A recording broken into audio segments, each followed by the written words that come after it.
প্রতিদিন সূর্য উঠে আপনাকে কি স্মরণ করিয়ে দেয় জানেন? আজকের বিষয়টি প্রত্যেক মানুষের জানা খুবই জরুরি। আপনাকে স্মরণ করিয়ে দেয় যে আপনি এখনো জীবিত। আল্লাহ তাআলা আপনাকে এখনো হায়াত দিয়েছেন। যারা মুসলিম তারা অবশ্যই ভালো আমল করবে, আর যারা অবিশ্বাসী তারা অবশ্যই ঈমান আনবে। না হলে মৃত্যু যখন উপস্থিত হবে তখন আর রেহাই পাবে না। মৃত্যুর ব্যাপারে মহান আল্লাহ তাআলা কি বলেছেন তাহলে শুনুন। মহান আল্লাহ তাআলা বলেন, তোমরা যেখানেই থাকো না কেন মৃত্যু তোমাদেরকে ধরবেই, যদিও তোমরা সুদৃঢ় দুর্গে অবস্থান করো।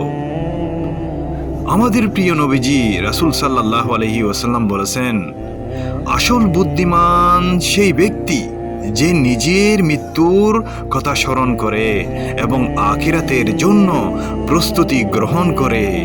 তিনি নবীজি আরও বলেছেন, তোমরা মৃত্যুকে বেশি বেশি স্মরণ করো, যা সব রসনা নষ্ট করে দেয়।